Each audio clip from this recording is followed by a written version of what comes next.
It's your boy Kurtis Pinkney here with my co-host Ren Smith. Skull Vikings, baby. How you doing, baby? And today, the Oracle hosting the podcast today, and that is because we are talking fantasy football. That's my personal favorite subject of the NFL season, and so the scholar has gifted me the hosting job for the day. At his own peril, of course. It's not a gift. It's a. I know you love this shit, sir, and it is a pleasure to be it is a pleasure to allow you to host here. This is what I do. I am a pretty through and through fantasy degenerate. I'm the guy that all the fantasy podcasts, when they go from 5 episodes to like 1 or 2 episodes a week because there's no content to talk about, I'm still listening. I'm still consuming all the information, bro. You're mad that there's not still 5. You're mad because you're am just a like, little upset. Find something. I know there's find something. I know there. Yeah, come on, dog. That's if what you I'm know saying. where to look. If you know where to look, you can find something fantasy related to talk about. I know. You can start getting ready for it. I need my shit, man. I need my fix. I do think this is going to be an unpopular opinion to start this with. I love fantasy football incredibly much, and when I feel like I need, for load management, I need it to be over for a certain period of time during the summer, because it's just like it takes over my life for 4 months. Like, let's be real. September to January, like the first week of January, it takes over my life. It takes over my free time for sure. All I'm hearing right now is how I know that you aren't really about that action like I am. That's all I heard right there. Why do you think I'm in the whole $800 in my dynasty league, sir? Because dynasty, it's all about like pain. Who's rising, who's falling, who's coming into teams, who's leaving teams, and like. And do you know when you get all that information? In the off season, when I'm not, that's only like 100% right, sir. 15% paying attention. I've been trying to play Shadow GM for Mr. Ren Smith's dynasty team for the past 3-4-ish years now. To varying degrees of success. You know, he takes some of my suggestions, other suggestions he doesn't. Sometimes he gets lucky with some of his moves, like Javonte Williams being on your team that wasn't lucky. The luckiest thing of all time. Because yeah. It was okay. Yeah, all right. You're not wrong that was a lucky move. Like, I'm going into last year like, ooh, I don't know, like this could go well, but it could also be a total disaster for him in Dallas with, other guys, like with Jaden Blue and was it Miles Sanders or someone else is on the team too, and I'm just like, man, like this could end up being like a 3-headed monster, and I've got 0 fantasy players left on my team here, basically, and I was fortunate how that goes. Now, funny story, because I sent you that offer, the trade offer, somebody trying to get Javonte back from me. It's Javonte and a first for CMC, and that's the same guy who traded me Javonte Williams and like a third. I did not know that for Isaiah Pacheco, more or less straight up. Yeah. At the time. So I think it's kind of interesting now. Like, he gave away Javonte, and now he's got somebody who's like a first away from being worth like one of the best running backs in the last 5 or 6 years. I am not going to take this trade. Sorry, Adam. I haven't formally declined it yet, but if you're listening, sorry, Adam. CMC's old. We should let's just spend a couple seconds on that, because that's a fascinating thing. Like, somebody just heard you say you're rejecting giving up Javonte Williams and a first for Goat McCaffrey. And what do you want to talk? Nah, that's not something. What do you want to talk about? How do you have the balls, the gumption, to pass up on C-Mac, bro? So the argument is like, and so I'm not in a dynasty league, so you're gonna have to check me on some of my assumptions. You get C-Mac probably for another 2 to 3 years. Mm-hmm. You get arguably or possibly the RB1 for 2 to 3 years for Javonte Williams and a first. Why is that a hard deny? I do not agree that he's going, because I do not think he's going to be the RB1. Well, or I don't even think he's going to be in. I don't think he will have another season in the top 5. I didn't say it's a guarantee. I say it's a within the very, very realistic realm of possibility that he could be the RB1 for the next 2 to 3 years. And I would say I don't agree that it's very, very realistic. I believe. How the fuck? Okay. Okay. It's here we go. possible.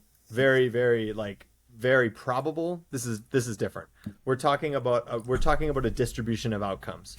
I do not personally believe that CMC is going to be a top 5 fantasy running back again in his career. I will just say that. Top 5 fantasy running back again ever 30. in his career. He's 30. Oh, Ren. He'll be if he stays healthy. This is going to be a good episode. Oh, you think so? This is going to be a good episode. I get the feeling that you just want to rage quit on all this stuff. You've been looking forward to this all day, and now you've got a guy who's over here who's out on Christian McCaffrey. He's a liability. He's an injury liability. He's 30 years old. I don't know what else. I don't know what else I have to say. You don't think he'll be a top 5 running back again? Ever? I think top 5. No. Gun to my head, no.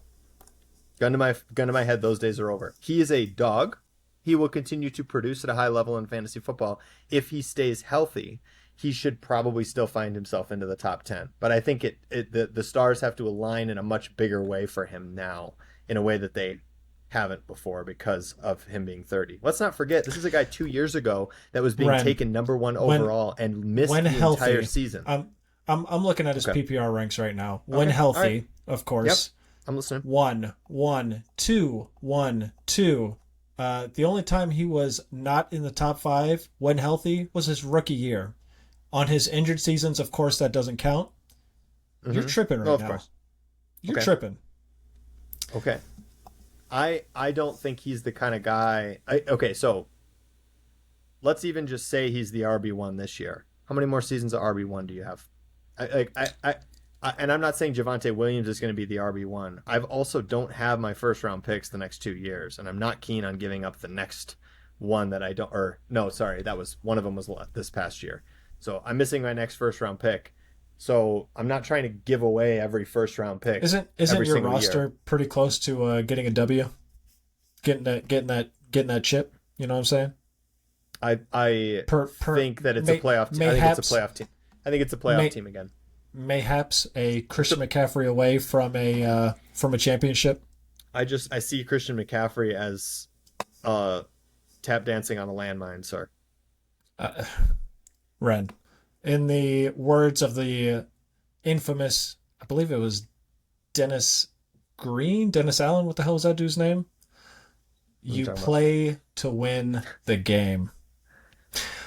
Okay. Welcome to Fantasy Football Clowns Anonymous, a podcast run by and for NFL football fans, designed for all of you out there who enjoy other questionable analysis and predictions surrounding all things the NFL.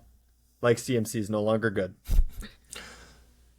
All right, gentlemen, madams, ladies and germs, let's get down to business. Today we're going to be talking about all things fantasy football for the upcoming 2026 season.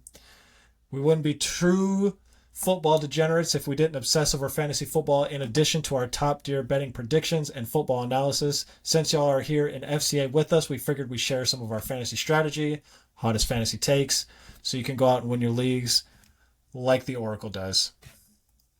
Congratulations again, sir. Congratulations again on your money league. On the big money league, that's right. That was a 4-figure payout.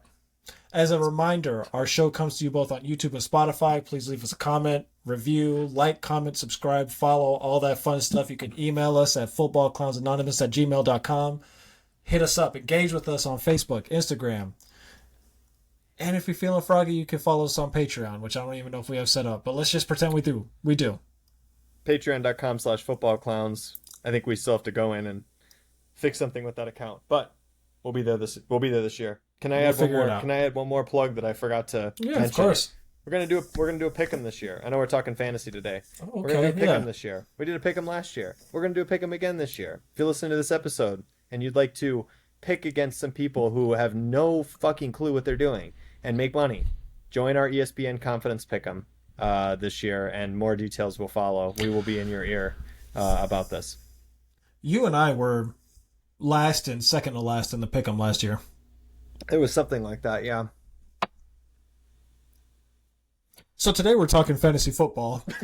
move on as quickly as possible. No, this actually is an advertisement for people to want to join our pick'em because we talk a big game. Yeah, that was not great. Not great, Bob. No, that's okay. But like you said, on to fantasy football, which we're both very excited about now that our football fantasies are done. Right. Yeah, I've been all of my Instagram feed is starting to get flooded with football highlights and transitions from World Cup to football type of videos, and your boy's back. I'm ready. I got a video, Ren, you're gonna love this one. I got one that came across my feed of the Bills Vikings game from last year. Oh boy. Yeah. I forgot about that game, and I was watching it and I was like, damn. This was nuts to watch live. We're back. Baby. Are you sure you weren't talking? Are you talking about the one that was a couple years ago with Justin Jefferson's freaky catch and all that fun stuff? Or because there was a game 2 or 3 years ago.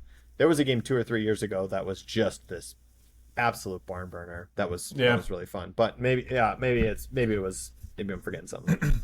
Anyway, Bills and Vikings are playing. Bills and Vikings are playing this year. So, and actually on my niece's 4th birthday. So I have this like thought that I should make an appearance. They should make an appearance at the game. Yeah, of course. Or the birthday party. But let's be real. Hold on. Let's just do a quick schedule check. Let's just put a pause on the episode for a second. Go ahead. Monday Night Football. Bills Monday Night Football, November 9th. Vikings.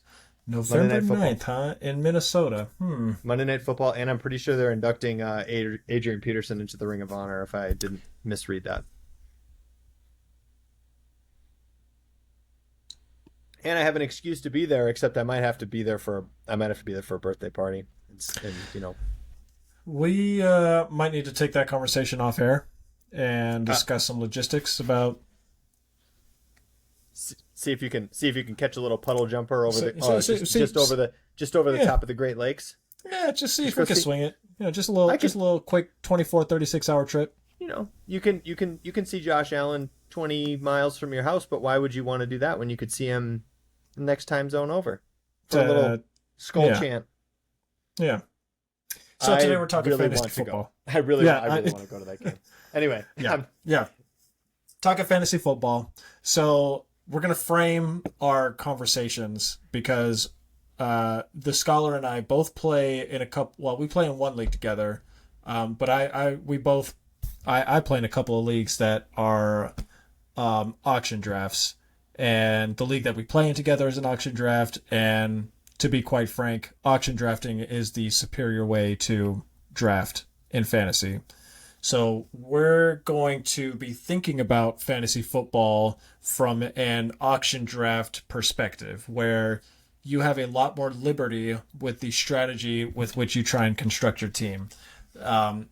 It allows for much more involved conversations about, I'm going to build my team around Christian McCaffrey, or I'm going to stack my team with a bunch of receivers and punt on, whatever, other positions, right, so on and so forth. It is for the true fantasy degenerates. If you're not drafting auction style yet, get your shit together. Like it is the way to go.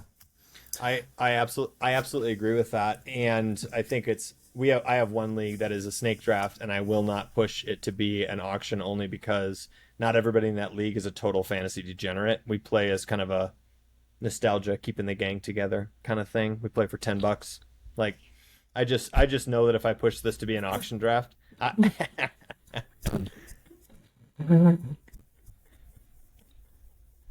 tell me how you really feel, sir. Oh man, dunking on fantasy leagues is a new form of disrespect that I was not prepared for on this.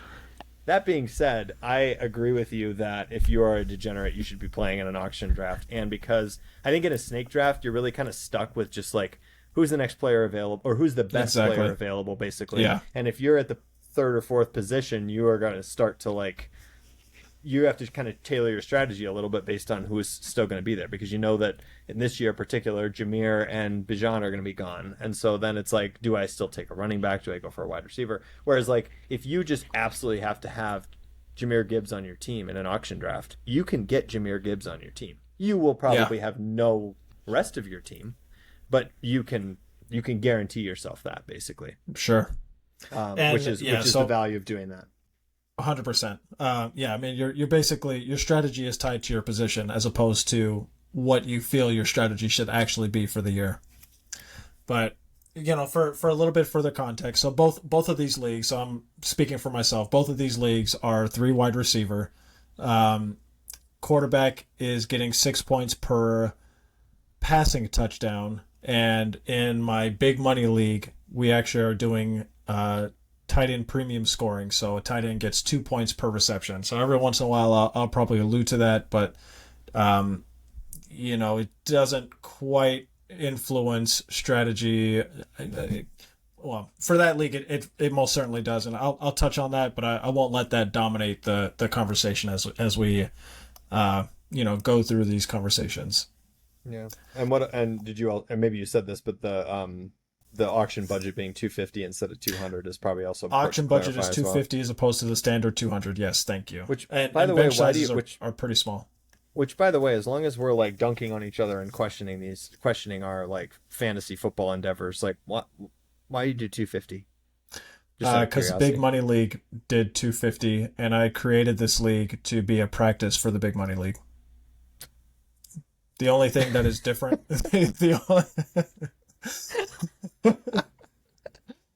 Okay, so I know you've said that before, but God, that's funny. You can tell me why. If you would like to illuminate the listener of why that's funny. The two very minor things that are different between the two leagues is, in the league that I created, we've got 5 bench spots instead of 4 in the Big Money League, and I kept tight end scoring at 1 PPR as opposed to 2. Though I do really enjoy the tight end premium scoring. It's actually, I think it adds a really fun wrinkle, and I've been kind of flirting with trying to propose that change, but I've just kind of let it go for the past couple of years. And also in the Big Money League, we've got a keeper element that I will 1000% be touching on as we discuss strategy. Probably I'll try and keep that towards the end of the episode, but for sure. This is what we're here for. No, that's okay. We can talk about this on the air. Yeah, I need your help. I appreciate that, and I respect that. You want to, before we move on, you need to tell the listeners, or if you don't, I will, why it's funny that you created, or why it's funny years later in hindsight that you created this league that we play in together as a practice for the Big Money League. I cannot bring myself to say out loud why that is funny. I can't do it. So let me start by saying something that is complimentary to you, sir. You are very good in your Big Money League. You are the reigning champion in your Big Money League. The fuck do you need a practice for? Because in your league, you are, as I look at our league history, you are number 10, sir, in the all-time standings, multiple years of data. Number 1, this user named Lord Sauron, 39-17, and more than 500 points scored compared. Actually, no, that one's no. I got to sort differently there, but most points scored in league history.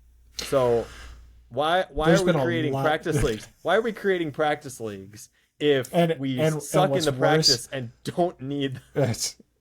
What's worse is there's been just indescribable tomfuckery that has gone on in that league, bro.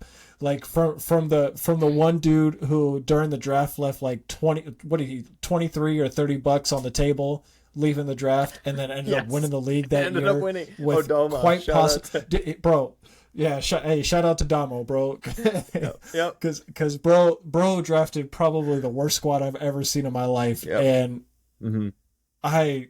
Like to put it in snake draft terms, like I think the first player he took off the board was probably like a 4th rounder. Oh my god! Like that was his best player coming out of the draft, and he won the fucking league, bro. At some point in an auction draft, you almost got to reach at like one of these like top Bro. guys at the skill positions. At some point, you got to do that. Dude just waited like a snake in the grass the whole time, and we're like, this dude has no clue what he's doing. I was on his ass. League. I was on his ass. I was disgusted by that because like you complain every year that I have a terrible draft and I end up winning. My drafts are not that bad. Like his draft was not that bad, atrocious. Yeah, and then the following year, he was trash as it should have been. But I was just like, bro, what the fuck? But I also in that league had probably one of my most. A season that I'm probably the most proud of, where I started 1-6 in that league, and I went on a heater, finished the regular season 7-6, went to the championship game. I got second. I lost, but that's an impressive turnaround, though. It is. That it was easily my best turnaround of my fantasy career, and it's not even close. So it just goes to highlight that there's a lot of bullshit that happens in that league, whereas in the big money league. It's just pure dominance, baby. I'm sure that all the other people in the big money league think that it's just wow, Kurtis is just so much better than us. No, they think it's like a bunch of bullshit. That's what they say. Because they're not the ones. Because that's not. That's what they say. They're like, yo, wow, that guy is just so good. I should be taking notes about this guy. It's fantasy football. It's all bullshit. Like he's so cool. They say he's so cool. No, guarantee. I have Aaron's number. I will confirm this. Maybe even live on the air, sir. Like let's not be getting ahead of ourselves right now. But it is fun. It is fun from that standpoint. I'm just gonna say, as an avid fantasy player for the last 15 years, like you can do your skill can put you in a position for greatness.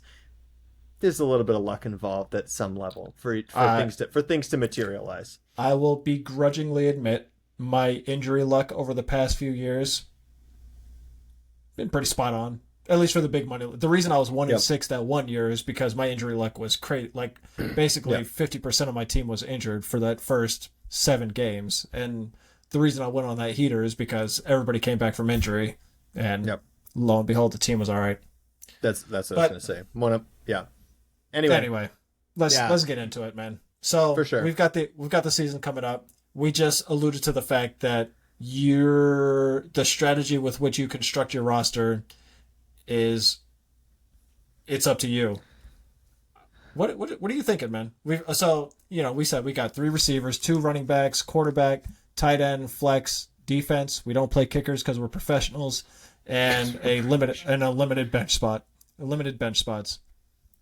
Six points for a passing touchdown. I think we said that, but just want to reiterate. Yeah. How are we feeling? PPR. Full PPR. Different than non-standard. I'm gonna say so big picture. There to me are 2 running back. I'm just gonna go start with the running back position here. Basically, if you're not one of the guys that has the top 2 running backs, I think the next 10 are relatively equal. So what I'm thinking, not relatively equal, but I think that the playing field is much more even than after that point. I think those first 2 guys are really like the creme de la creme is where I see this. And so if you want to reach, go for it. I'm not typically one of those that will want to reach because I value more value evenly distributed. And I feel like once I reach for one of those guys in an auction draft, I feel like I kind of got to sit on my hands for the next 30 minutes of the auction draft, basically licking my wounds because I had to pay out the ass for one of these guys. I will say every year, not just this year, I am always a wait on quarterback type of person. And that's because I think it's kind of the same thing where quarterbacks can be a bit of a top heavy situation where you end up with, if you don't get one of the first couple guys, there are some real gems, and by gems I don't mean better, but there's a lot of stability and high floor players that always seem to be kind of left towards later. So I feel like I actually kind of feel like looking at the board, I feel like for the most part a lot of the positions are pretty top heavy, with the exception of receiver, where the first couple of guys are guaranteed extremely high floor players, and you got to just decide you got to kind of decide where's your hill to die on in this particular draft. I'm curious if you're feeling the same. So you going back to the well, I'll touch on the running backs first. You said that we're basically talking about Jameer and Bijan. Yeah, I You should have get said you that. get one of those two, you're good to go. You're probably Yep. you're basic. If you go with one of those two, I'm presuming you're going with the hero running back strategy, where basically the premise is you get yourself top tier running back, and your second running back is going to be you're scraping the bottom of the barrel because you're filling out your roster with other. Um, I agree with what you said that if you're not getting one of those two, the next 10-ish, if you will, interchangeable. The slope fall off is not nearly as steep basically between those. I would agree. My counter thought to you, because you said that you generally don't do that. Are you sure? Like Jameer and Bijan, bro. Given where their situations this year, specifically Jameer, I have been eyeing. I don't normally shoot for the running back one because it's always you got to pay an arm and a leg to get them. That's And yeah, this year I'm looking at the projections and they're trying to project $101 out of a $250 budget. 40%. That's that's fucking crazy. However, the Detroit Lions are playing a fourth place schedule this year. They've Yep. got one of the easiest strengths of schedule in the NFL this year. And Jameer Gibbs does not have David Montgomery behind him. And Jameer Gibbs does not. He's got Isaiah Pacheco behind him. Yes. Wheels up, bro. If you're gonna pay, go for it. I hate it, but I'm always hesitant. Like even this year, it feels like rarely is it like that the guy. I'm thinking of, we already talked about this off the air before we clicked the big red button, but rarely I feel like does the person projected at RB1 or RB2 finish there, and it's I'm thinking of McCaffrey a couple of years ago where it was like he was the guy, you got to have him, and then he didn't play all year, so.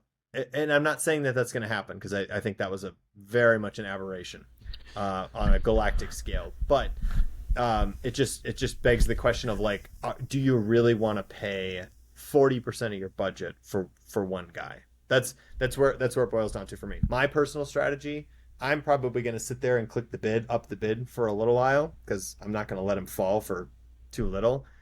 I got a feeling, and I mean, maybe I'm just thinking about it in our league. Someone's paying like $1.15 for him, even though he's 101. He's not going for a get buck that sense. 15. You don't think so? I don't think he's gonna go for three figures. I don't think nobody's got the balls for that, bro. But he'll get close. Yeah, well, for sure get close. I would bet he ends up at the $97-$98 range if I had to guess. Because bro, just the gut punch of seeing 100x leave your account for one player, like, because it's basically if he gets injured, your team is nuked. Correct. Well, that's why I say, like, do you really want to lean in? But the flip side is that's 25 points a game. Yeah, if the ceiling is there, he's a floor. 2-for-1. It's basically a 2-for-1. Which is what Seaback has always been, is a 2-for-1, Mm-hmm. and I suspect Bijan will be a similar 2-for-1. And the argument is it worth basically paying for? You're basically paying $50 per half of your 2-for-1 in one spot. Correct. This this is kind of how I start to think about it. One of the thought exercises, and this is hard to do after I look at the board and I'm trying to think about this in hindsight, but one of the exercises that I like to think of is, what if I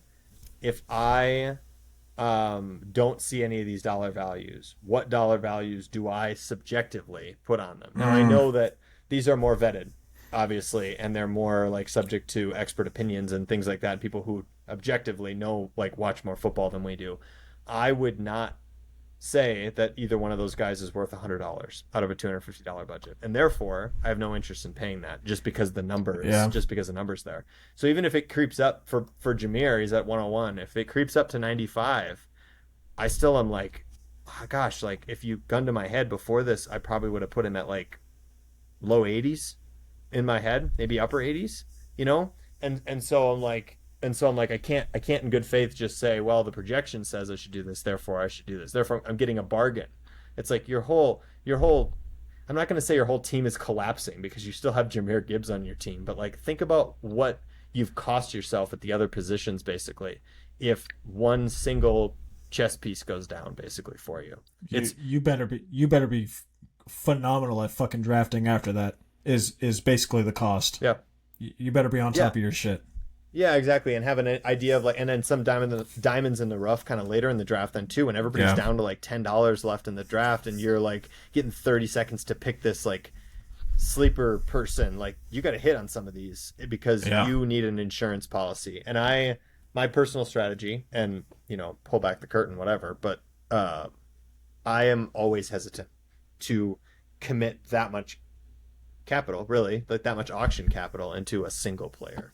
Now, that's just me. Some may tell you that that's actually a good idea to commit that level of resources, but yeah. So I can't do it.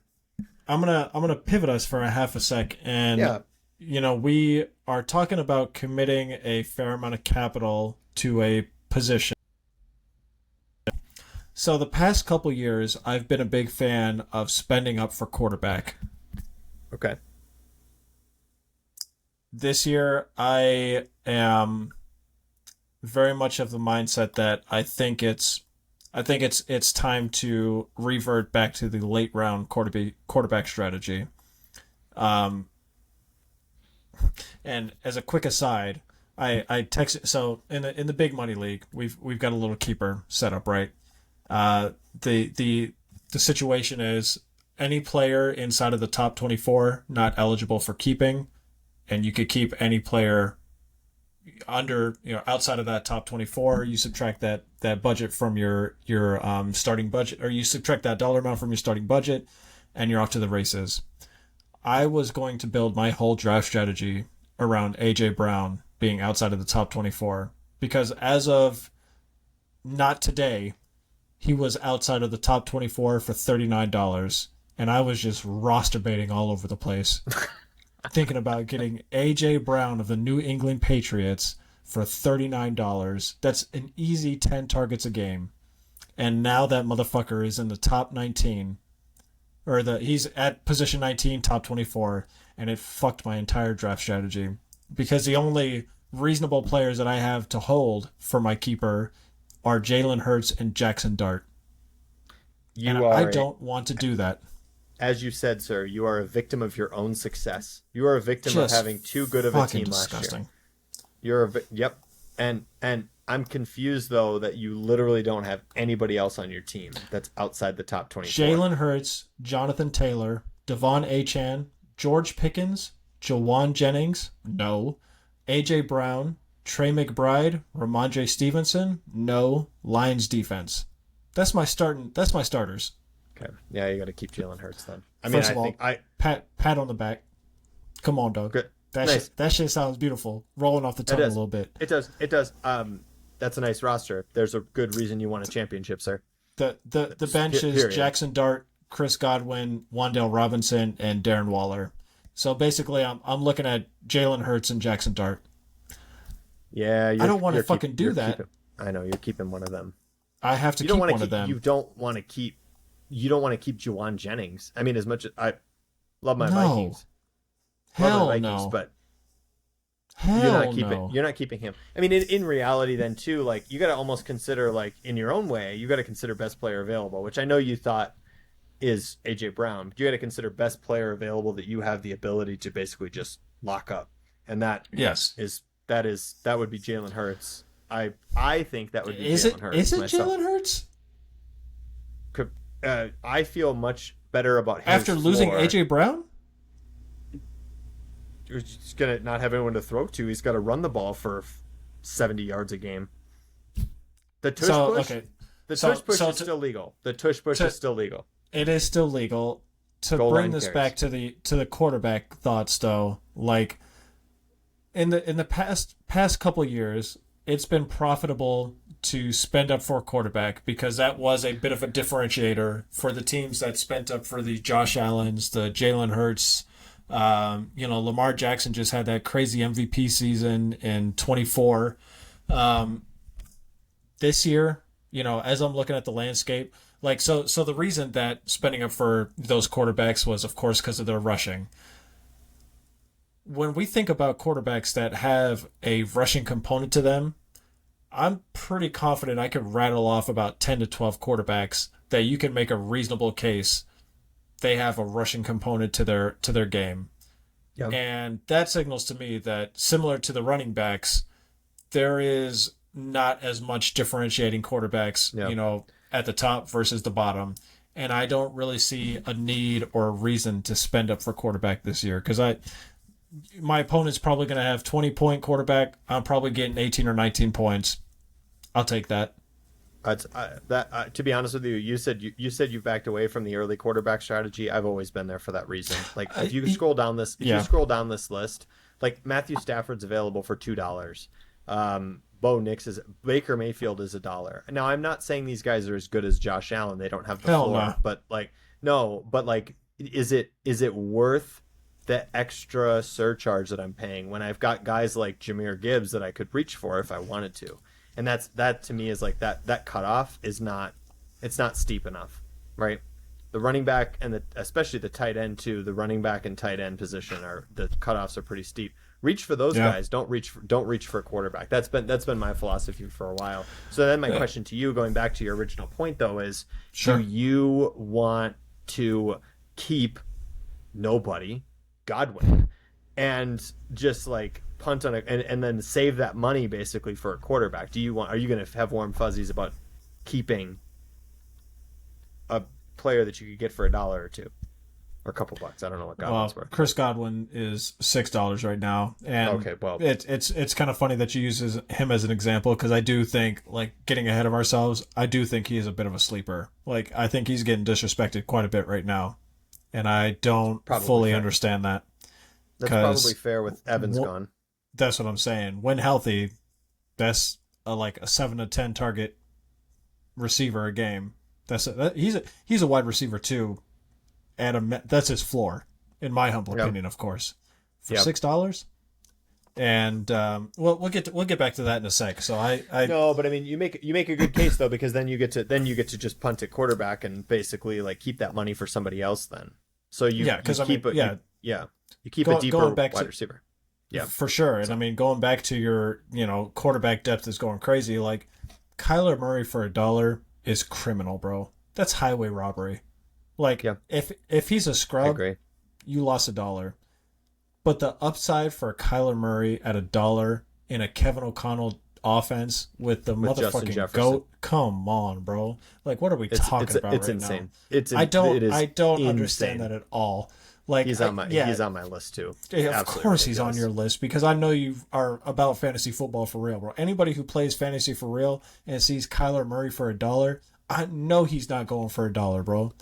That's it. Almost makes you want to put him up. Yeah, one of those draft strategies of like throwing a guy up there that's projected for $1 to watch somebody else spend $4 on him. But I would bro, for $4 that's easy. Yeah. I want to be that guy though, so I would never put Kyler up. But I know we had a notion to touch on that, like sort of like, why don't you nominate some people so idiots can like go and spend money? And that's not Kyler Murray because I want him. So Bo Nix for $2, bro. Like it's just like there's no reason to spend up on quarterback this year. Like Patrick Mahomes is going for $4 because he's coming off the ACL. Brock Purdy for $3. Brock Purdy was going fucking bananas last year. He had the where's the goddamn game log? He had in week 7. Yeah, the fantasy playoffs, bro. I was riding Brock Purdy in the fantasy playoffs. 26.2 points, 31.9 points, 37.9 points. He's him, bro. Yeah. I'm kind of more of a. I know that streaming of the defense is kind of a strategy that a lot of people will go to, but 100%. I'm not necessarily streaming a quarterback every single week, but I'm almost in favor of take one of these like promising quarterbacks. Take one of these promising quarterbacks, and if they are great, great. And if they stumble a little bit, well, there's going to be all these other guys down here who are worth a lotto ticket too to sort of pay attention to off the waiver wire. There's going to be there's always so many good, or like not good, but like there's so many like serviceable quarterbacks left on the waiver wire. Like you're not totally screwed. Whereas like at the running back or wide receiver position, good luck finding like a serviceable running back or wide receiver some weeks. Right. Right. On the waiver wire. So I share that. I share that opinion with you on doing that. And so I don't know what to tell you what to do, but I don't. I gotta do some soul searching. I gotta do some ayahuasca or something. I gotta go call up A-Rod, go find his shaman, and do a darkness retreat. That's right. Do your own darkness retreat. I gotta figure something out. But I mean, you segued us quite nicely in terms of talking about receiver. What are we doing with receiver? And to maybe add a little bit of color to why I think receiver is so interesting this year is because over the past couple of years, thinking about this from an NFL perspective, we're seeing a lot of tight end usage in the NFL right now. Like we're seeing a lot of heavy formations such that you're only getting 1 to 2 receivers on the field at a time. So the number of receivers that you are able to rely on from week to week, in my humble opinion, I don't have numbers in front of me to back this up, but anecdotally, like that number is dropping. Like it's similar to the bell cow running back dilemma that we're having. Like the true bell cow is becoming a rarity. Like the receiver that you can rely on week to week, that feels a little light right now, and I don't know how I feel about that in terms of draft. Like I think, and that's another reason why I want this late round quarterback, because I want to go back to my early day strategy of just I need to stockpile running back and receiver as much as possible, because if I don't get a bunch of the early round ones, I want to be stuck with some goofy, and I don't necessarily think that's a recipe for success if I'm trying to build a championship caliber team. You know what I'm saying? You're gonna be stuck with the cashiers at Wegmans that you talk about all the time. The cashiers at Wegmans, bro, that are getting 3, maybe 4 targets a game if they're lucky, and a jet sweep. And if you're lucky, one of those will be in the end zone. And if not, then you're shit out of luck. You got yourself a 3.8 point week. Congratulations. And so I promised I would bring up the tight end premium scoring a little bit in the big money league. This almost has me looking at tight end a lot more closely, because that 2 PPR for those disgusting 4 receptions for 40 yards, that's a 12-point week, bro. For the 3 receptions for 30 yards, that's a 9-point week. And let him get a touchdown, that's 15 points, bro. 15 points for some bullshit. Do you usually look at tight end closely, or is this like a new thing? Hey, first of all, watch your mouth. Watch your mouth, sir. Watch your mouth. We're having a great conversation right now. I know. You're right. You're not wrong. I lobbed it up to you, bro. I was like, I know. I did. I'm sorry. There was softball pitch. I saw the look on your face, and I was like, what the fuck did I just say? I would have been lying awake tonight at 1 a.m. thinking to myself, I did not spike that volleyball when I had the opportunity. I had to. I think I would not have been a good friend and a true degenerate if I hadn't. No, sir. I'm not seeing this. So for me, like, I mean, I guess I'll link this back to what we were talking about before. Like, I've got to have a top 10. In my view, I would rather have a top 10 running back, top 10 wide receiver, and just punt at quarterback, basically. These wide receivers to me don't fall off as quickly as the running back position does over the first couple, in my opinion.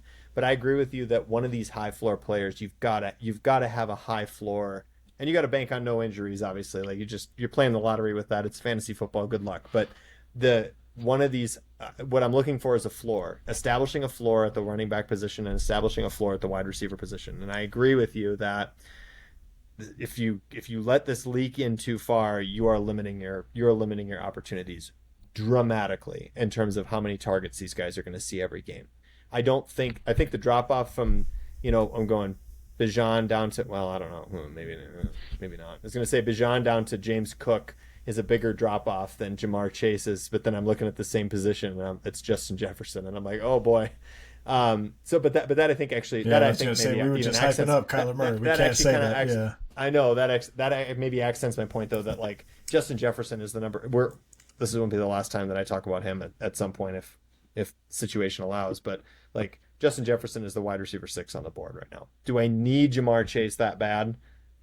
I don't personally need Jamar Chase that for bad. $82. Probably not. No, but I've got to have one of these. I've got to have one of these top guys. One of these guys, for me, the line is about where Drake London's at.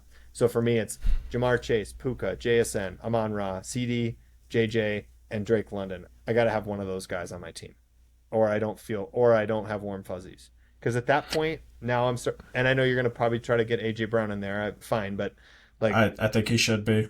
But because it's a high floor, because it's a high target floor, and I'm facts.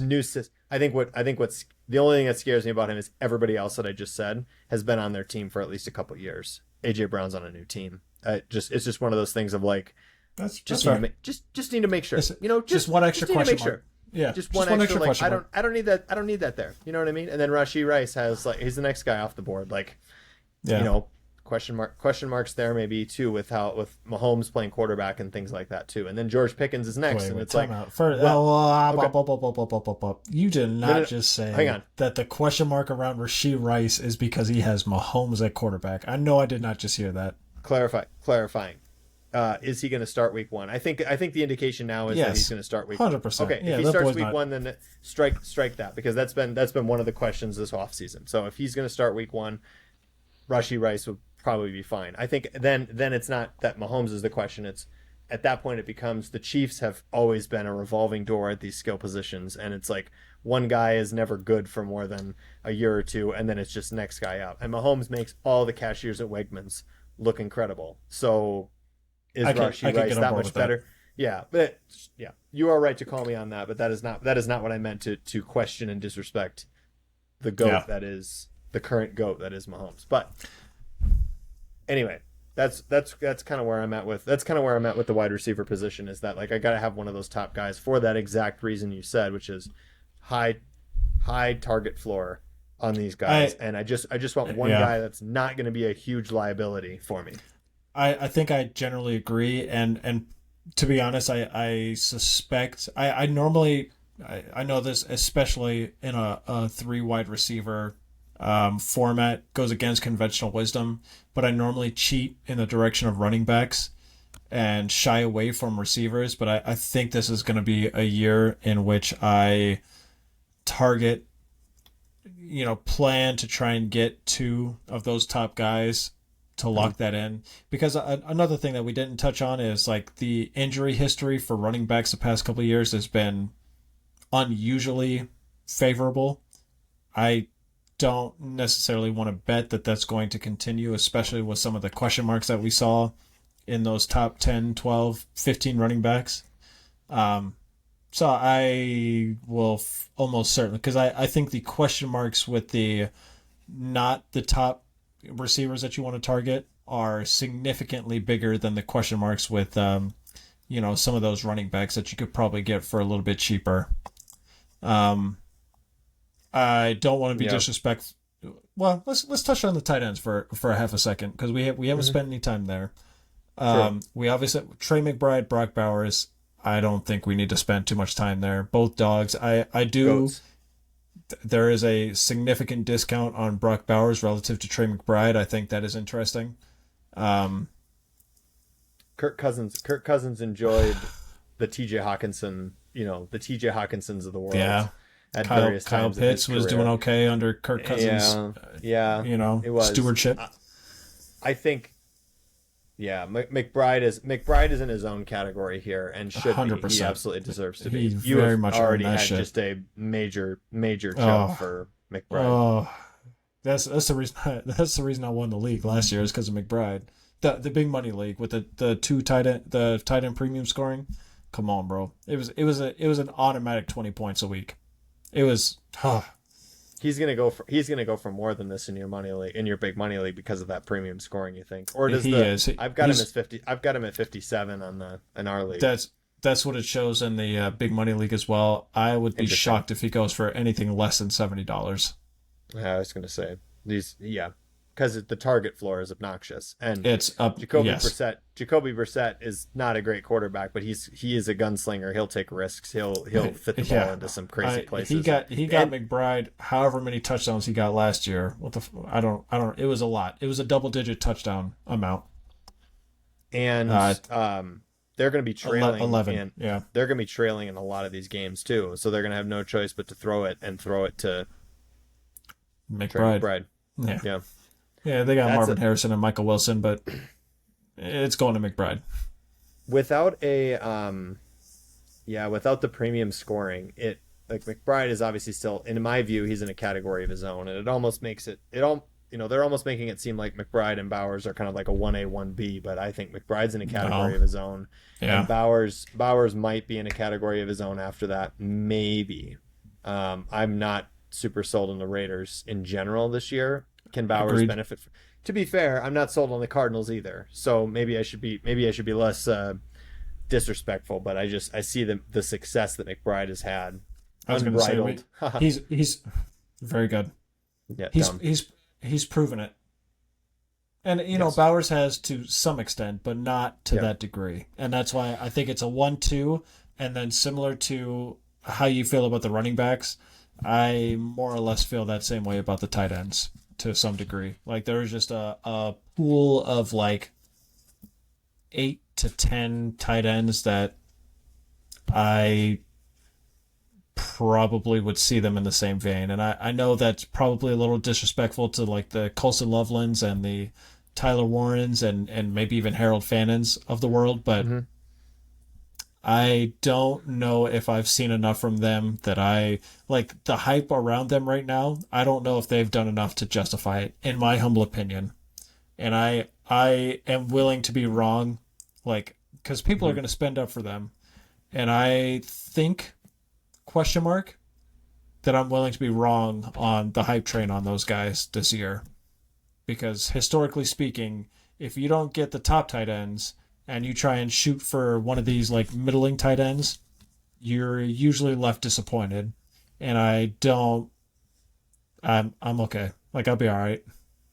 I think that's like I think that's the take home for fantasy this year that we're kind of like what is it, iterating around almost, and like circling around kind of thing, is like, if you're gonna commit, like go balls to the wall.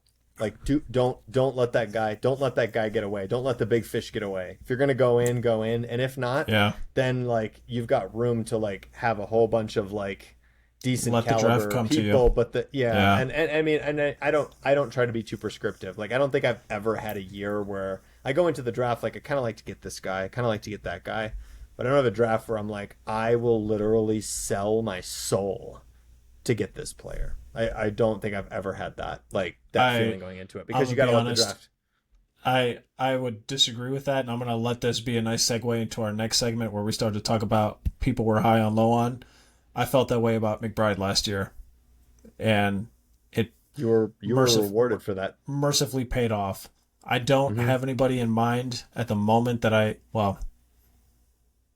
was looking at Gibbs, but for $100, I don't think I could do that shit. I don't think I could do it.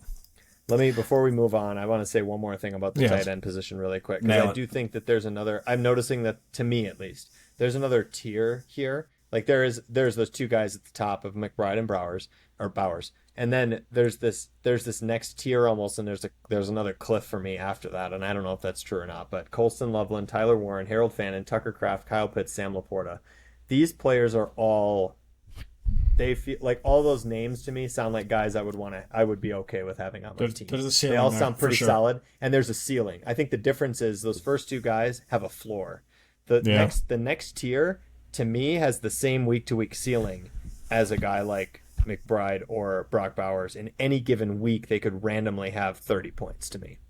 That being said, their floor is much lower. What do you got? It's the floor versus the I ceiling here. Just to be clear with what I'm talking about. yeah. The part that I'm struggling with is the ceiling being as high as McBride's. Well, I'm of course biased because I felt that McBride ceiling, and it's been a long time since a tight end's put up that kind of ceiling, especially on a week to week basis. okay. So I might push back on slight. Like I get what 90% of that ceiling, sure, Yeah. but McBride could be, especially in the two tight end format. McBride could accidentally sneeze and score 50 points in any one of these weeks. I don't see anybody. Bro. I don't see anybody else here doing that type of like. I mean, But that's like a Hercules type of like anomaly. You know what I mean? I'm just saying that any one of those other guys that I just mentioned like could. It's within the realm of possibility that they could have a 2-touchdown game this year. Just yeah, randomly could have a 2-touchdown game. I'm looking at McBride's fantasy output last year, and it's just You just might. a thing of beauty, bro. Do we need to pause the episode for a little bit and Bro, let you have a minute? mm, mm, mm. That boy is a dog, bro. That he went fucking bananas last year, bro. Just absolutely nuts. Will you He's- be he's- spending? Will you be spending for him in either of the leagues? Well, I've got you on the mic, sir. I will 1000% be keeping a very close eye on how that bidding goes. I honestly have not decided yet. Especially in the big money league with the tight end premium scoring, it is not off the table, because having him on your team, you are in the running every single week, assuming health, of course.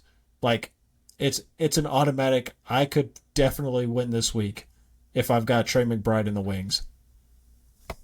Period. And that's you. It's really difficult to put a price on that. I can't And fault you. You also just won a championship with him, so I That's what I'm saying, bro. recognize Like that is. I'm trying not to be blinded by my biases, but the proof is in the pudding, bro. But let's go ahead and segue ourselves here. Let's try and do a little who are we high on, who are we low on, some sleeper type of work. And I think you were kind of alluding to this earlier, so I'm gonna let you kick us off.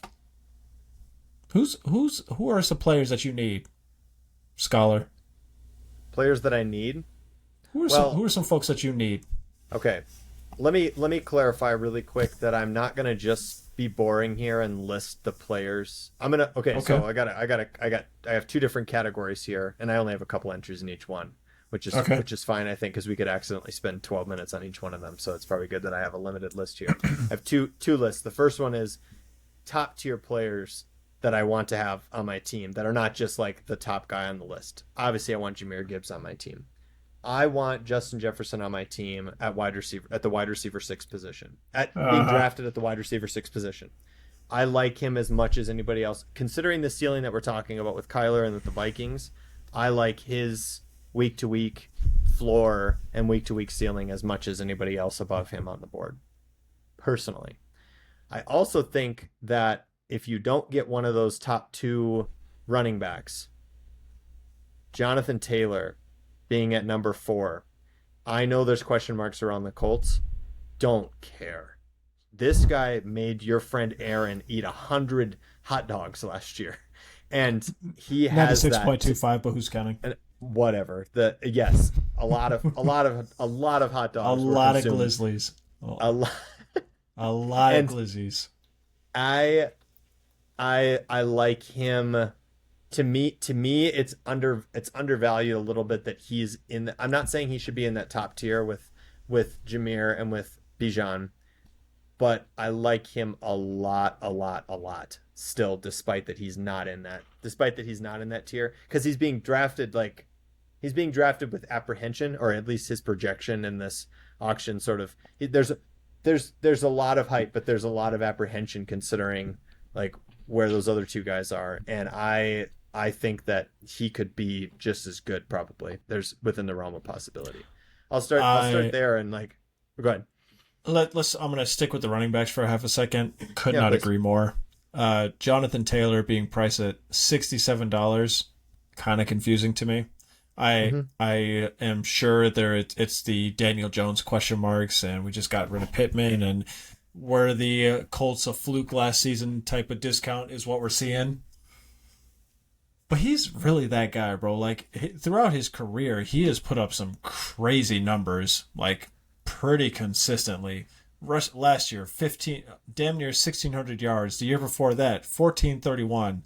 A couple of injury riddled seasons when he was healthy in 2021, 1,800 yards. His rookie year, 12, almost 1,200 yards. Like the boy is a dog, bro, and he's 27 years old. He's still in the prime of his career. I very much agree with that sentiment, and I will almost certainly be looking at him as a cheap running back. Cheating a little bit. Hey, stop it, bro. Don't do that. Don't do that. I hate to have to get in a bidding war with you, bro. I hate to have to get in a bidding war with you, bro. We share a league. This was the worst thing for the last 2 years is doing this episode and then proceeding to go into a draft with you. Yes. Damn it. The other couple of guys that I'm looking at a little bit lower on that tier list that I don't quite understand their values. Chase Brown from the Cincinnati Bengals being at $52 is a little confusing to me because like I understand that Samaje Perine is the running back too, and you know he ceded a few touches. That boy had 232 touches last year, 229 the year before, 80 targets last year, or no, excuse me, 88 targets last year. What are we doing right now? Dude gets a lot of touches, and I think the other thing with him too is that you and I are explosive offense.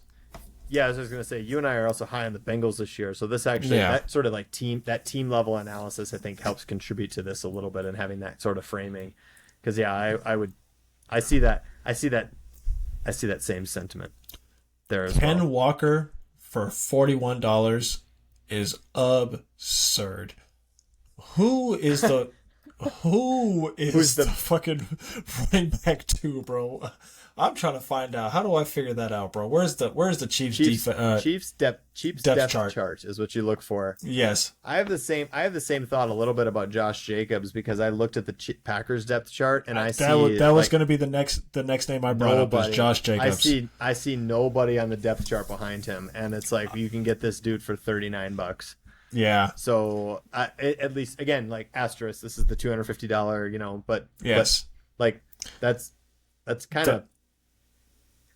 I don't know. This second tier of running back is kind of what makes me not want to spend up for one of those first two guys. We talked about that already. Yeah, there's some diamonds in the rough. Last one that we should probably bring up, the King. Derrick Henry has never been rated this low. $41, bro. And he might be producing in fantasy until he's 41. Bro, 1,921 yards in 2024. 1,595 last year. The boy, the number of attempts that he has over his career is absolutely bananas, man. It's 32. It's really. What's that? 32. I wanted to look. He's 32. Yeah, he's 32 years old. At some point he'll wither away, but who knows? Somebody's gonna be holding the bag one of these years, but when somebody's coming, like we're talking about, he's created in a lab. That's the only explanation. That's the only explanation, bro. Because he does not slow down, bro. PPR rank 8-4, 8-4, 21 because of injury, 3-5, 15 because it's the fucking Titans, 36-46, and that was when he was splitting time with DeMarco Murray. Like, when healthy, when the starter, when he has clear control of the backfield, he's a top 5 running back, bro. For $41? Are you doing it? You got the balls for it? I might be willing to get hurt. I might be willing to get hurt. We'll see. I like some of these other guys because I do have age concerns with him, but he's one of those guys that I'm gonna hover my finger over that button when I start seeing the bidding slow down. And it's Yeah. like if everybody else What has it's age because concerns, it's everybody going to else slow has down. age concerns, Yeah. and we're slowing down in the upper 20s, and be like, oh, I was going to say it's going to slow down around that $32, $33 mark, and yeah. I'm gonna do that. Wait till the 1 second a bit. just to like make everybody, because I feel like I'm doing the psychology thing of like making everybody feel like, oh, I'm so close, I could bid one more dollar. And sometimes I'm like, I don't need this dude for that price, but I know somebody else like wants him and is gonna bid the extra dollar, and I'm trying to like get people to milk them for all they're worth. Yes. That's what, yeah, that's where I'm at with that. I also would like to go ahead. I was just gonna say, what about receiver? Who are you liking? But before we jump over there, my last thought. I'm going in the other order. I'm going back up the list. Last thought. I don't really think that Saquon Barkley should be behind Genty and Omarion Hampton. Actually, now he's jumped up above Omarion Hampton. Excuse me. Yes, so he has. This is an outdated statement. Maybe never mind. When I looked at it, he was sitting down below Hampton and Genty, and I'm like, I don't know what worlds Saquon Barkley should be rated. Is he going to finish ahead of them? Probably, maybe not, but like I don't know in what world he should be ranked there in his. Yeah, I've got mixed feelings on Barkley. I suspect I will probably have 0 shares of him this year, but I don't know if I feel good about it. Yeah, fuck. That Barkley's a tough one for me. We could spend a whole other pod episode on that. So let's just press forward, and I know you want to talk about your boy. Well, I do want to talk about my boy because that is the number one guy on my list for the wide receiver position is Justin Jefferson. I feel like $60. he is still this. How do I want to say this without sounding like an ultra hypey Vikings fan? It's egregious. This is the year. I'm not saying this is the year to win the Super Bowl. I'm just saying like JJ, after last year's atrocious quarterback play, this dude is going to come ready to party with Kyler Murray. And he's going to be asking for the ball. He's going to be getting open. He's in his prime right now. Buckle up, ladies and gentlemen. Buckle up for a Justin Jefferson fantasy season because I can't see. When healthy, wide receiver 2 in 24. Yeah. Injury plague season in 23. 1-4-6. He had JJ fucking McCarthy thrown to him. Make this make sense. Make this position make sense. Like I don't know. I mean, I'm not trying to disrespect all the guys in front of him are capable, like high floor, like excellent receivers too. But like I don't know if he's should be that far down. Just in my view. I'll also say Amon-Ra St. Brown too for 66 is like this guy's gonna get fed too. All reliable. I love him. What's that? All reliable, bro. He's just all reliable. That's right. It plain and simple. Yeah. I could not agree more. And in some respects, it might be more worth it to take him at. He's projected at 66. I'm looking at Jefferson is at 60. That extra $6 for the guarantee. Because Jefferson, of course, I would argue there's more question marks with Jefferson than St. Brown. They put up similar numbers on a yearly basis. Paying that extra $6 for, assuming injury health, of course, for the guarantee, I would maybe make the argument that's probably more worth it than Jefferson. But the ceiling with Jefferson is certainly higher, in my humble opinion, of course. Yes. Oh, I agree with that. I think the floor for Amon-Ra, the season floor, I think the weekly floor is fairly stable for both of them, but I think the ceiling floor is higher for Amon-Ra in general. Who else are you looking at receiver going down here? I'm gonna be honest, AJ Brown does stick out to me a little bit. I'm not gonna be able to keep him, but it's really hard to not see how he does not get 10 targets a game. 180 targets on the season if you're thinking about 18 weeks. They're going to be playing that first place schedule, so they're going to have to throw. It's not going to be the cakewalk bullshit that they did last year, so they're going to have to air that thing out. It's AJ Brown, and name that wide receiver 2. Like to me that feels very easy to me. Yeah, Um, Diggs and not on the team anymore, and yeah. no, he is not. Drake May is slowly but very surely turning into one of the quarterbacks of the future, assuming he, continues on his current growth trajectory. It's really hard not to see how AJ Brown, of course, assuming health, how he does not just ball out this year. Chip on his shoulder because everybody's talking shit about his performance in Philly and all that fun stuff. Like, it's to me that's an easy $46 to spend, and I would be pretty happy if he's my wide receiver one, because then you could fill it out with right underneath him, Rashee Rice, bro, at $41.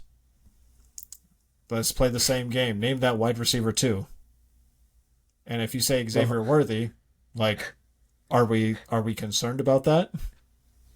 Not particularly, but I'm going to say the wide receiver 2 on the team is cashier at Wegmans that Mahomes makes look really, really good.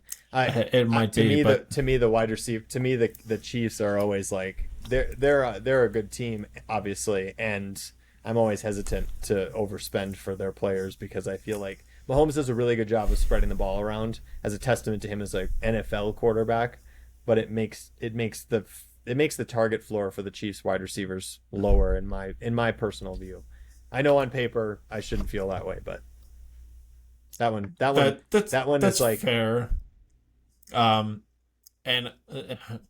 interestingly enough, after that, like, and of course disregarding the top, what is that, five or six receivers. After that, bro, I don't know.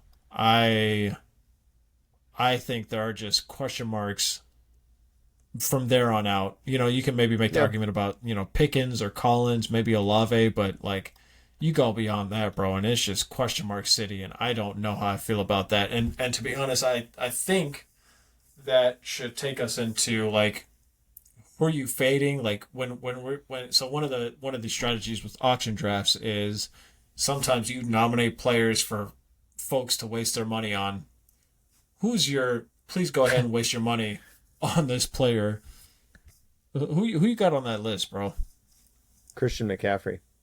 Oh, fuck you. Oh, fuck you. No, legitimately. I know that's legitimately legit. On my list is Christian McCaffrey, which is why I opened the conversation with this and why you were trying to burn me at the stake, sir. Christian McCaffrey is 30 years old and he's going for $73. I do not want that. I do not want those problems. And that is why I can't. So in a redraft especially, you can make the argument that he's still got a couple years left. Look at Derrick Henry at age 32 and what he's doing. McCaffrey could be doing that. Fine. In a redraft, I am concerned. I'm concerned about McCaffrey for $73. Sorry, I don't think he finishes RB3 or better, in my opinion.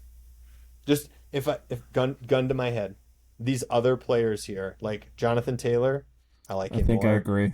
Devon Achane, I like him more than McCaffrey, probably. No.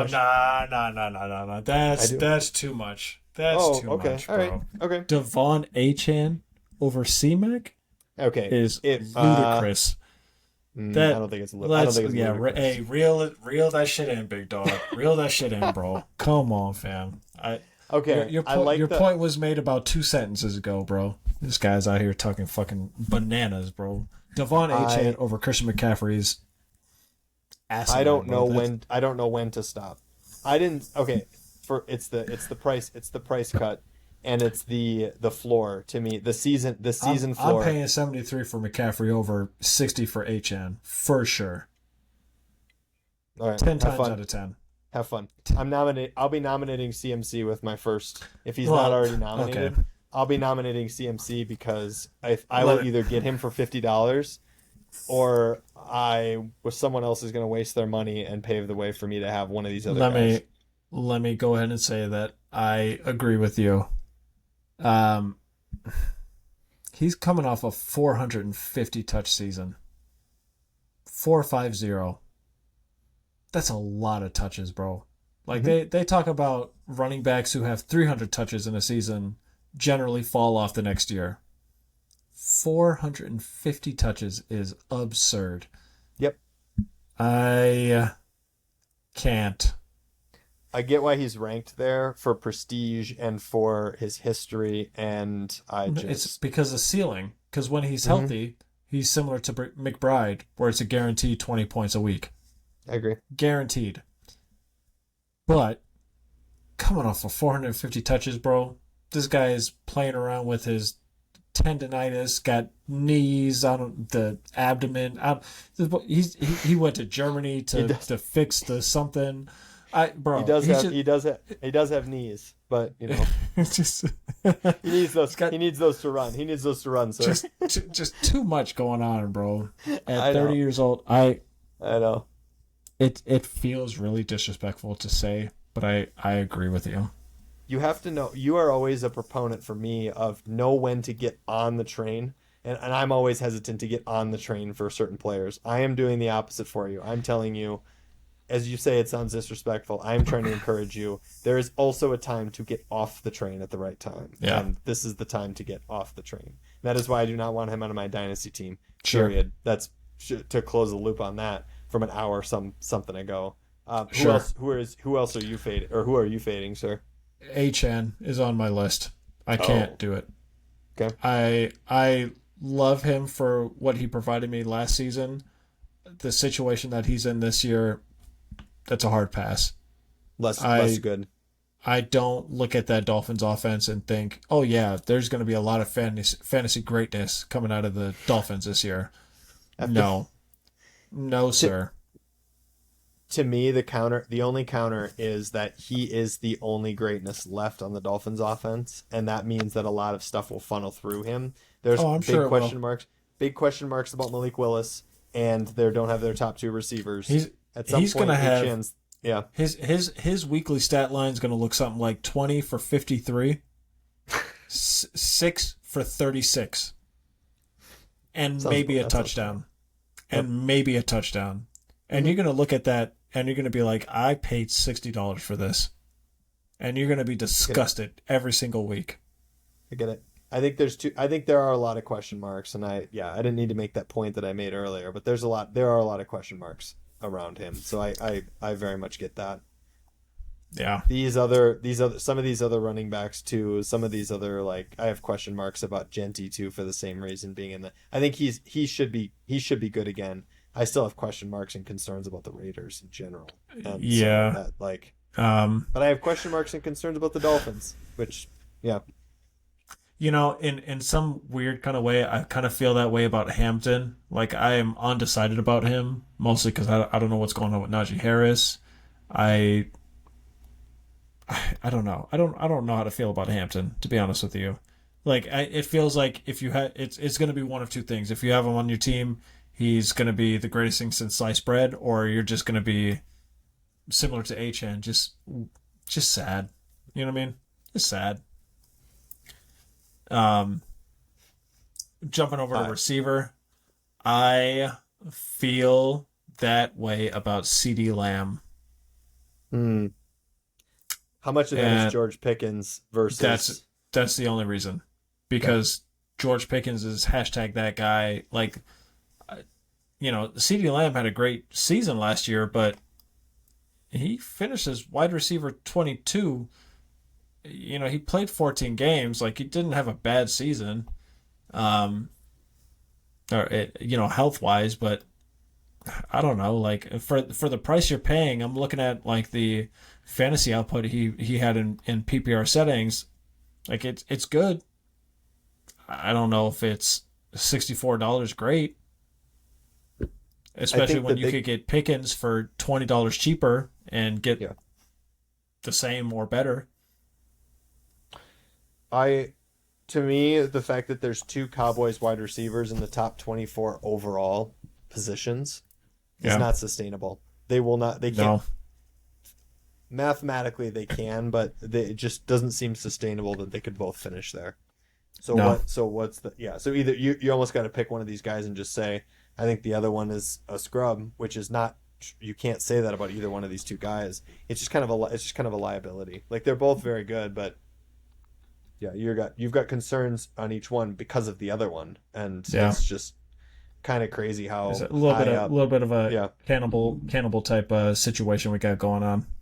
the snake eating its own tail at some point, right? Correct. I'm gonna be honest. I feel Yeah. the same way about JSN. Interesting. Not for the same reasons, but the efficiency that he had last year, not sustainable. Given the targets he had, the passing volume of the Seattle offense in general, the boy was running hot. Like, I'm not saying he's not a dog. I'm saying he's not putting up the same numbers. No way. That I think I agree with that. I didn't have the same reaction when I saw it because of how good he was last year, but I think you're absolutely right. And Seattle plays, especially if they continue to lean on that defense as much as they do. And I mean, they don't have Kenneth Walker, so the running game maybe has a little bit more of a question mark. Charbonnet being injured, all that stuff, as far as being able to control the game. But if they are able to control the game with that defense, bleed a lot of clock, be what the Eagles were a couple of years ago, with like a suffocating team, there's not as much to go around for the receivers, nearly as much. So I would tend to agree that he might be overvalued. For sure. I wanted to say something. Yeah, go ahead. Well, I want to say something about the quarterbacks really quickly, and I shouldn't probably feel this way, but I'm looking. We already talked about how like reach if you want, but we're wait until later kind of thing. With that in mind, like Drake May and Jaden Daniels for me at $22 and $18. Easy. Put them up there. Put them up there. Somebody spend that. Oh no, that's what I mean. Yeah, I completely agree. Nominate them and let them go for that kind of money. I'm not in on them that much compared to some of these other guys. I would take this. I'm just gonna say it. I would take Dak Prescott for $8 instead. Hey, bro. I'm here for it. I feel the same way about the top 5 quarterbacks. All 5 of them. You nominate them. Somebody else. $40 for Josh Allen. $33 for Lamar. Spend that, bro. Please. And I'll be sitting there with my finger hovering over the thing. And if Lamar Jackson is about ready to go for $12, please believe me that I will be hitting the button. Yeah. But somebody's going to be like, I gotta have him. High floor, passing touchdowns being 6 points in our league. Stuff like that, right? I can't do it. They're overrated to me in that. I agree. The one reason I have a slight hesitation with Lamar, that 2024 season was fucking nuts, bro. And I just pulled up Josh Allen's fucking fantasy history, going backwards from 2025, 1, 2, 1, 2, 1, 1, 8, and then 21. So when he was a rookie and still figuring shit out, but ever since then, Josh Allen is a demon.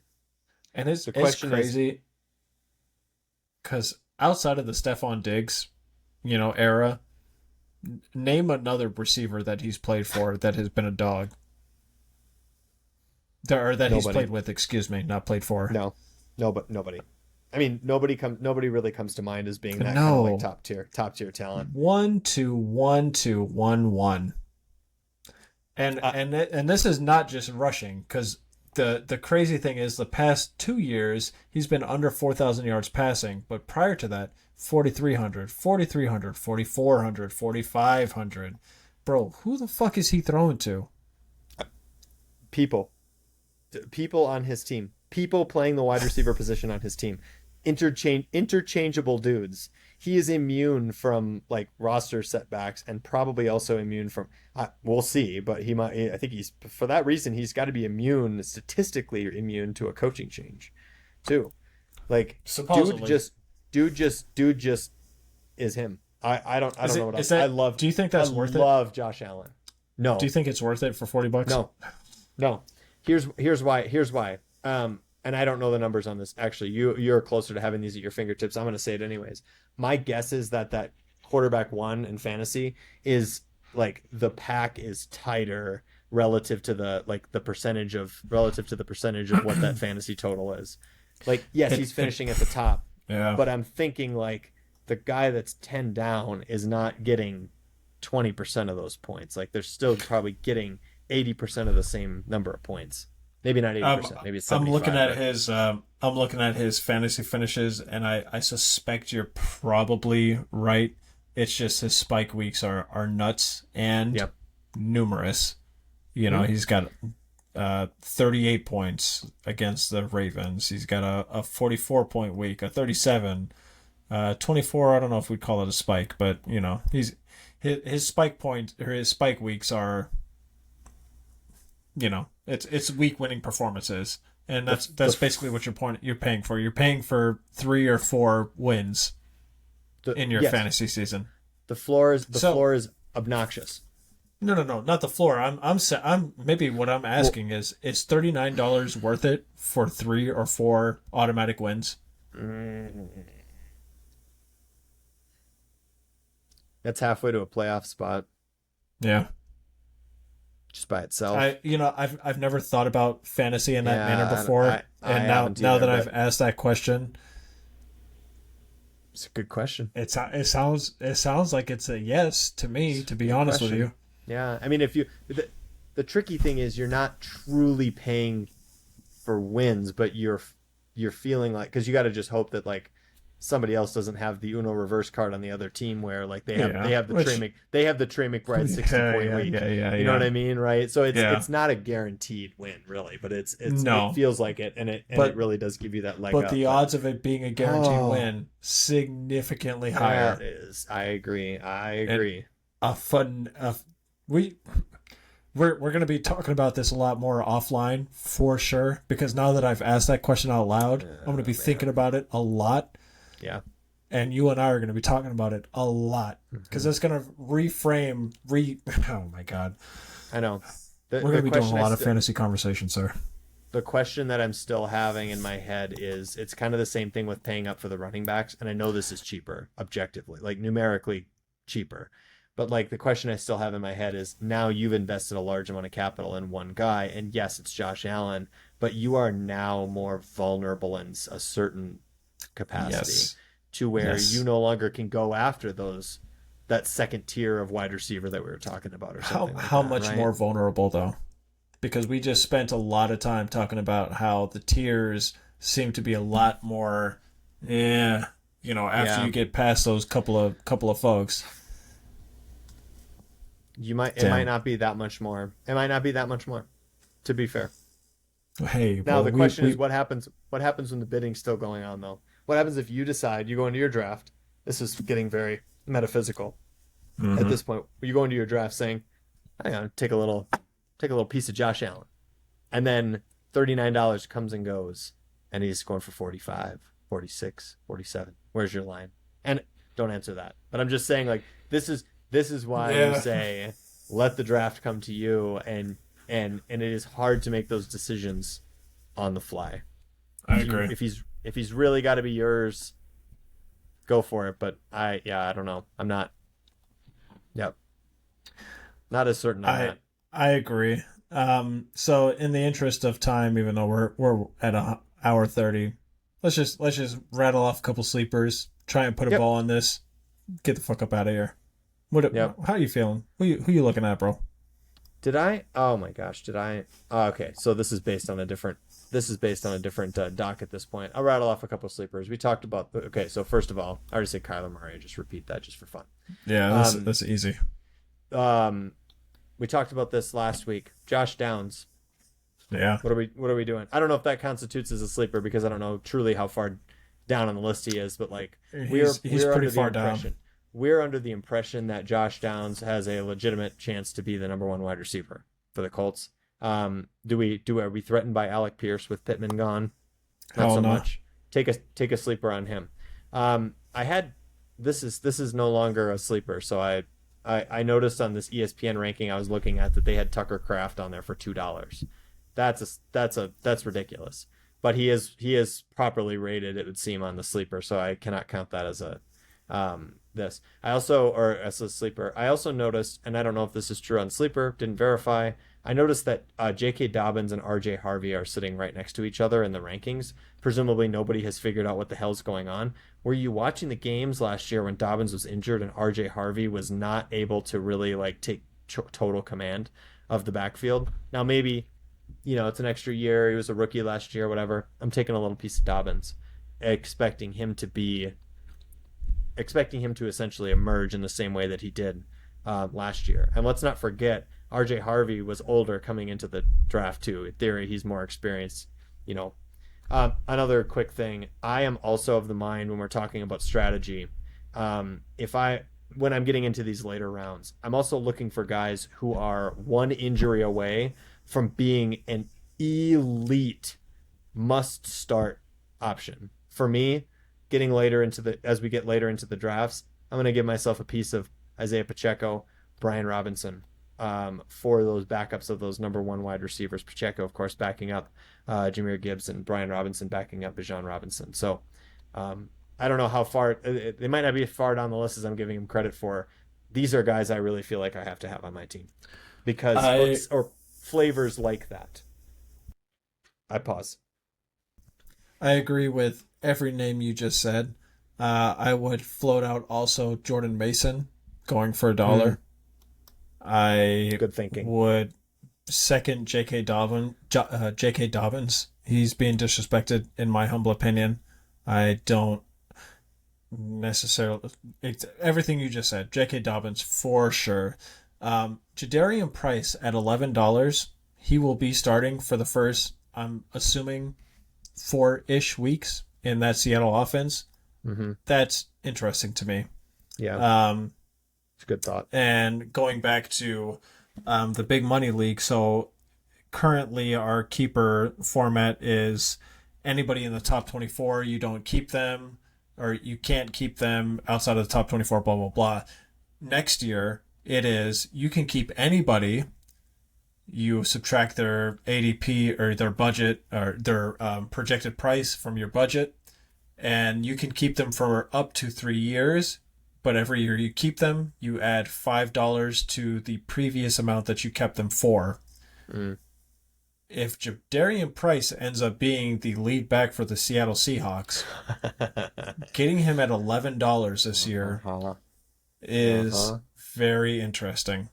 And I have that thought for a lot of different players. Like I'm looking at Malik Neighbors right now is currently sitting at $40 because he's coming off his knee basically went in like 17 different directions and he had to get that reconstructed. So we feel good about him on your team with the after having for the next 3 years. I know. At 40, right. 45, 50, $55? Yeah. Maybe. But sticking with the running backs for a second, what did I say? Jordan Mason. I agree with Brian Robinson. Jonathan Brooks is interesting to me in Carolina. Yeah. Chris Rodriguez in Jacksonville because I'm not necessarily sold on the Bayshall Tootin hype. Mm-hmm. And I'll just pause there. Quarterback, we don't need to talk about. We spent plenty of time there. Basically, pick your flavor at the end. The back half of the first or top of the second of the quarterback 1, quarterback 2 tiers. Wide receiver is fascinating to me because there are just all kinds of fucking receivers that I think could legitimately just pop off. I already talked about Chris Godwin earlier. Zay Flowers is interesting. Devonta Smith, in theory, should be interesting. Mekhi Lemon is already dealing with injuries. Dallas Goedert is old. And then who? And they brought in a bunch of receivers, but Devonta Smith is... that guy. In theory, he should be. We have not seen any evidence to suggest otherwise that he's not that guy. The Jalen Hurts and Devonta Smith stack in Dynasty.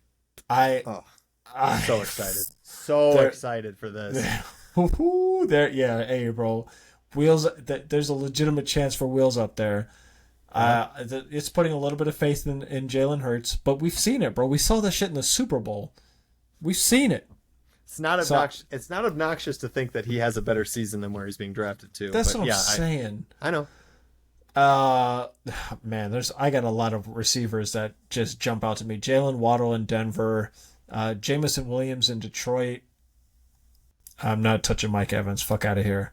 Christian Watson. No. Christian Watson in Green Bay is fascinating to me because it's him, Jaden Reed, and Matthew Golden. Matthew Golden, we just saw a season to forget for his rookie year. I already touched on Chris Godwin. I'm not going to restate him. We both very high. For your information, Josh Downs $1. Obnoxious. Just you and it I. doesn't. This is going to be this is going to be a disgusting Yes. thing in our league when he goes for whichever one of us nominates him for $1. The other one's going to hit for $2, and then the 100%. third person's going to be like, I'm fuck bringing do him I up do? the first round that I have a nomination. I bet you are. I bet Just you to are. fuck with you. Just to I'm fuck about with to. you. I'll spend probably $6 on him. I don't know if I do Oh, that. that's crazy. I know that might be a little much. In a similar vein, I was talking shit on him earlier, but Xavier Worthy for $1 is disrespectful. That is absurd. See, that I would rather have him for $1 than Rashee Rice for 41. That's where I'm at. I could get on board with that logic. I think there are a lot of interesting sleepers. Chris Olave and Nico Collins at $40 each, and sitting right there next to Malik Neighbors for $40. I think a dart throw on any one of those three is probably going to pay dividends for the person who takes that roll of the dice. Yep. I would tend to agree. I would also like to throw out Tennessee new team Wan'Dale Robinson because Yes. Carnell Tate is a rookie. Wow, Wan'Dale Robinson's going for $3. Carnell Tate should in theory be the guy, but he's a rookie. And I going to take would at bet, least a few games. I would bet Wandale goes for $1 in all leagues. Like nobody's spending up $3 for him. Probably not. Because you're going to see that nomination, because that's going to be a one of those, I had no idea I wanted to think about him, and it's going to be the end of the draft, and it's going to be nobody's got a budget, and the people who do have a budget probably have their eyes set on somebody else, because I'm not fucking with the Titans offense. Yeah. He's going to be a PPR merchant. He might be, and also he is a candidate for me to potentially drop him from my team by week 12, but I don't care. I'm trying to get wins, man. And right away coming out of the gate, he's worth more than $3 in weeks 1 through 4, guaranteed. Almost certainly. Yeah. Almost certainly. Especially with the new coach and Robert Saleh, Cam Ward, is going to be trying to take a step forward. Anyway, that was the only other one I had on my list, and I can come up with more reasons to talk about more of these players, but yeah, this is just for looking at tight end. We talked about a lot of quarterback sleepers already, but just one sleeper at tight end that I think might be kind of interesting. Dallas Goedert for the Philadelphia Eagles. When there was an injury to one of the receivers, he generally spiked those weeks. One of those receivers has permanently removed himself from the team. I'm going to be keeping a close eye on how his production looks over the early parts of the season. Yeah. And there's a target floor for him early, I think. I think so. We'll see. Because that's a cheap little dart throw down there. Man. Jake Ferguson is only $3 too. That's what I'm saying. Man, I know. Man, this is. There's a couple of little interesting dart throws. Yeah, a couple little nuggets here on this. TJ Hawkinson as a extra option. Man, I don't know. I know. Chikakonkwo in Washington with only Terry McLaurin as target competition. That would feel really gross to roll him out there week 1. But I would bet, especially in a tight end premium league, I would bet that would be a surprising flex. Boy, I know you will have a better tight end on your team that you feel better about starting in week 1, but I for sure will. But you pay triple digits to buy into these fantasy leagues, and the first week you throw Django Conquo out into the. That's the kind of shit that makes me a champion, bro. That's the kind of shit right there that makes me a champion. 2 targets, 1 catch, 8 yards, and you're gonna feel like it's indefensible, sir. If he gets 2 touchdowns, and he's on your bench, that's defensible. And let there be 1 or 2 folks who listen to this shit all the way to the very end, and then they quote me in the goddamn group chat. This is what makes you a champion, Kurtis. Nobody thinks. Nobody says that. I would fly out to whoever's location. I drop kick them in their fucking chest, bro. On that note, we've been talking for an hour and 40 minutes. We talk a lot of fantasy. We talk some draft. We talk some strategy. We talk how we're feeling. We talk positions we like, positions we don't like, sleepers, players to target, the reasons why we're going to win our leagues this year, except I'm going to win the league and you're going to come in a paltry like 7th. Not even make the playoffs. What do you say, sir? Call it a night? We had a good ride, and you were absolutely right. Like we were not feeling we were not feeling like we were totally like certain how this was going to go, and we talked for an hour and 40 minutes. Easy. So well done, sir. Thank you for organizing and taking the administrative burden off of the scholar for a week. So always a pleasure. With that, the scholar, the oracle, going to be signing off this week. Tune in whenever we sign back on next time, whenever that is. I mean, we're gonna be talking about week 1 here shortly. Week 1, I think the plan is week 1 episode on Tuesday, September 1st. We're gonna do it a week early, just because it's the first week and there's a random Wednesday game, so we want to give everybody enough time. That's so right. That's the plan for week 1. So it's coming up quick. Hall of Fame game next week. Hell yeah. Football's back, baby. Let's fucking go. It's back. Let's fucking go. Lionel who, bro? He's still the GOAT. He's the GOAT. Messi is his last name. I won't be disrespectful. With that, take care. Peace, man.